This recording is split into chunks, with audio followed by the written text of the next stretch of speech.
31,677 government data के अनुसार इतनी महिलाओं का रेप सन 2020 में किया गया, यानी कि 86 रेप केस पर डे। और अभी हाल फिलहाल में एक ब्राज़ीलियन बाइकर का रेप कर लिया गया। इस घटना की वजह से पूरी दुनिया में भारत की छवि धूमिल सी हो गई है। आज की वीडियो में हम चर्चा करने वाले हैं कि रेप केस भारत में इतने कॉमन क्यों हैं, सरकारें क्या इसके ऊपर कदम उठाने लग रही हैं। और इस वीडियो में हम प्रॉब्लम्स की चर्चा नहीं करेंगे, थोड़े सॉल्यूशंस की भी चर्चा करेंगे। तो देर किस बात की, सब्सक्राइब कीजिए इस चैनल को और शेयर कर दीजिए इस वीडियो को। समझते हैं इस टॉपिक को। Spanish woman has been allegedly gang raped in Jharkhand's Dumka. She had been gang raped by 7 men during her trip. Chapter 1, आखिर हुआ क्या है। यह है झारखंड का डंका डिस्ट्रिक्ट। यहाँ पे कैंप किया था 28 year old Spanish Brazilian biker ने। और इस बाइकर को पूरी दुनिया घूमने का शौक था। अपने हस्बैंड के साथ भारत से पहले ये 63 कंट्री घूम चुकी थी और इन 63 कंट्रियों में ये बांग्लादेश और पाकिस्तान जैसे देश भी जा चुकी थी। और फिलहाल उनका प्लान था कि बांग्लादेश से वो वेस्ट बंगाल, झारखंड एंटर करेगी और वहाँ से नेपाल जाएगी। और वास्तव में ये ब्राज़ीलियन बाइकर और उनके हस्बैंड इंडिया टूर के लिए बहुत ज़्यादा एक्साइटेड थे।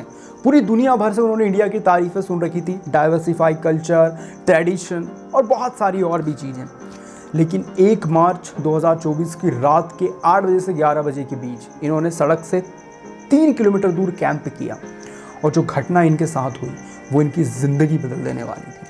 7 लोगों ने बारी बारी से इनका रेप किया गया और 8 एक्यूज इस पूरे के पूरे अपराध में शामिल। अगले दिन दुनिया भर के बड़े न्यूज़ मीडिया हाउसेस ने भारत के खिलाफ बोलना स्टार्ट कर दिया। और इन सब इंसिडेंट होने के बावजूद भी इस महिला ने भारत के बारे में बुरा नहीं बोला। और इस घटना के बाद भारत का सर पूरी दुनिया के सामने शर्म से झुक गया। और इन रियलिटी भारत में हम रेप केसेस को बहुत आम मानते हैं। हर साल NCRB अपना डाटा रिलीज़ करती है जो सरकारी डाटा है, फिर भी हम अपने लीडरों से सवाल नहीं पूछते, ह्यूमन सेफ्टी के ऊपर हम बात नहीं करते। चैप्टर 2, आखिर भारत में इतने रेप क्यों होते हैं। पहला रीज़न है इंडियन लॉ। हमारा कानून इतना ज़्यादा ढीला है कि अगर कोई घटना हो भी जाती है तो आरोपी को पकड़ना, उसके बाद उसको कोर्ट के सामने प्रस्तुत करना और फिर उसको फाइनल सज़ा दिलाते दिलाते वर्ष बीत जाते हैं। उस समय कोर्ट में 3 करोड़ से भी ज़्यादा केसेस पेंडिंग थे।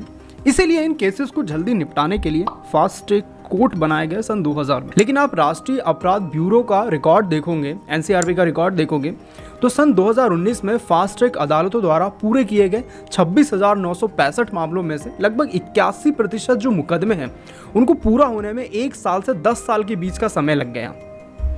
पॉस्को एक्ट, जिसको लाया गया था यौन अपराधों से बच्चों का संरक्षण करने के लिए, अब इसके अधीन जो न्यायालय बने वो थे पॉस्को न्यायालय।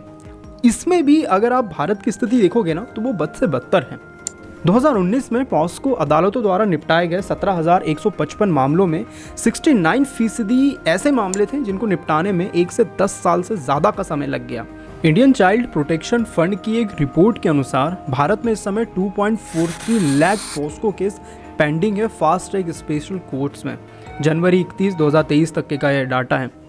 ऑन एन एवरेज देश के 1000 से ज़्यादा फास्ट ट्रैक कोर्ट मिलके 1 साल में 28 केस क्लियर कर पाते हैं।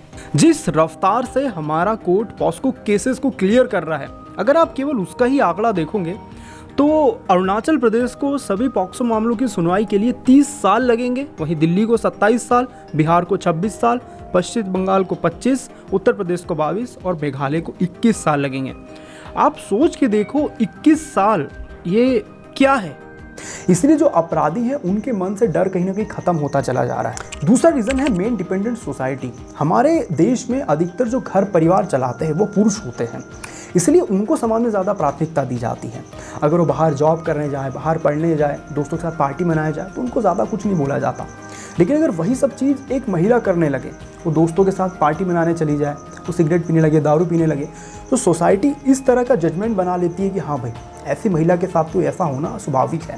ताली दोनों हाथों से बजती है, आपको भी पता है। अगर लड़की सामने से कुछ करेगी तो लड़का तो ऑब्वियस है उसको प्लस पॉइंट समझ के उसको फिर से छेड़ेगा। नहीं बेटा, टाइम से ही आना चाहिए। लड़कियों की जात को तो एक वो बनाया गया कि लड़की ज़्यादा टाइम से आए। एग्जाम्पल मतलब ये शॉर्ट ड्रेस ऑफ गर्ल्स, ये इसकी वजह से तो क्या होता है, कोई एक जैसे कोई एक लड़की गई तो एक लड़के के बीच उत्तेजना अंदर जगती है। ये चीज़ गलत है और ये रेप केसेस को बढ़ाती है। थर्ड मेजर रीज़न है बॉलीवुड। आप बॉलीवुड की मूवीज़ को उठा के देखिए, बॉलीवुड मूवीज़ कहीं ना कहीं महिला को एक ऑब्जेक्ट के जैसा यूज़ करती हैं। आपके सामने एक परफ्यूम का एड आ रहा है, परफ्यूम के एड से एक फीमेल का क्या लेना देना, लेकिन वो फीमेल को उस एड में वो डालेंगे। हर बॉलीवुड मूवी में एक आइटम सॉन्ग होता है, भले उसका स्टोरी से कोई लेना देना ना हो।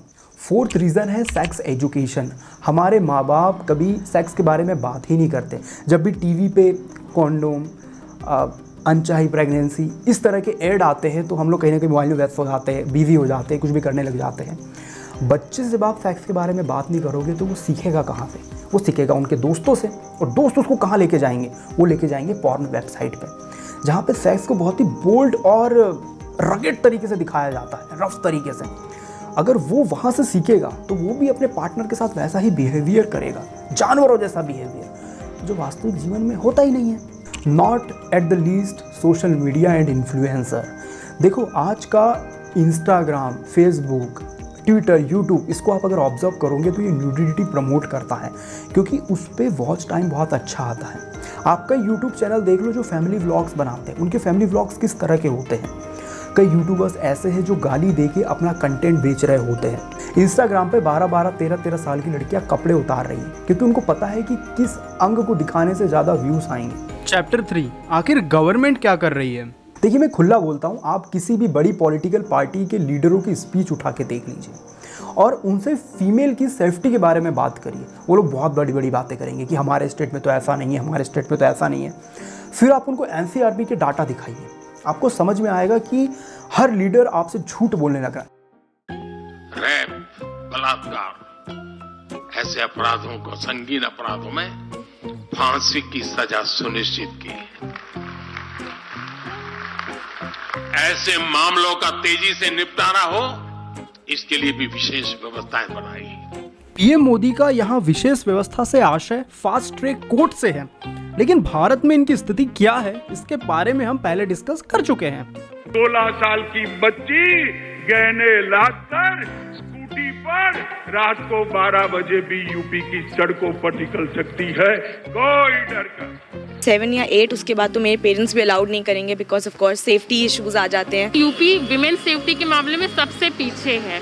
7 बजे के बाद तो कोई चला नहीं सकता लेडीज स्कूटी, 10 तो बहुत लंबा टाइम उन्हीं ने बता दिया। जनता भोली भाली होती है और नेता लोग झूठ बोल बोल के उनको बेवकूफ़ बनाते हैं।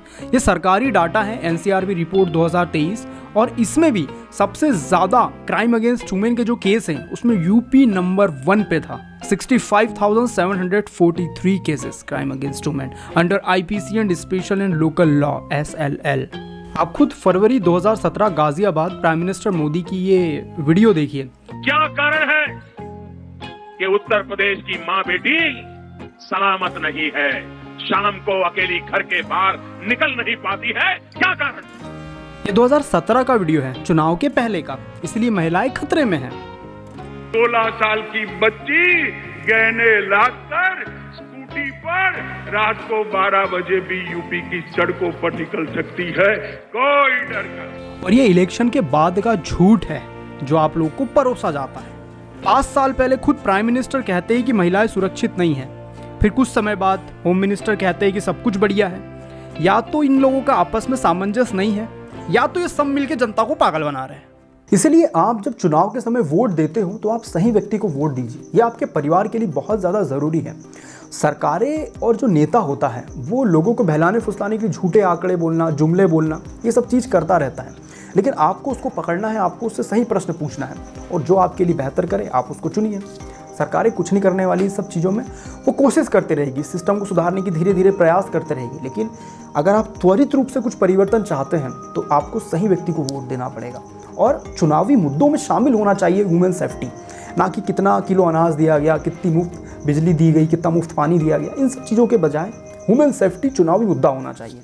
चैप्टर 4, आखिर सॉल्यूशंस क्या है? पहला है फास्ट ट्रैक कोर्ट। अगर कोई आपराधिक घटना होती है तो अपराधी को तुरंत पकड़ के जितना जल्दी हो सके उसको सजा देनी चाहिए, डिले नहीं होना चाहिए, क्योंकि इससे समाज में एक मैसेज जाएगा कि किसी भी महिला के ऊपर अगर कोई प्रताड़ना होती है तो दोबारा ऐसा कोई करने की हिम्मत ना कर पाए, इस तरह की उसको सजा दी जाए त्वरित रूप से। दूसरा सॉल्यूशन है सेक्स एजुकेशन।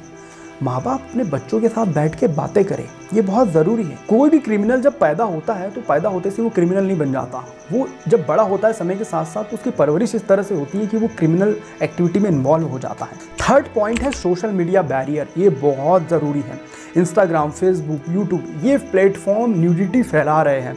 सरकार से आप निवेदन करिए कि त्वरित रूप से एक फ़िल्टर बनाया जाए इनके ऊपर कि बच्चे ऐसे कंटेंट को कंज्यूम ना कर पाए, बिल्कुल भी ना कर पाए।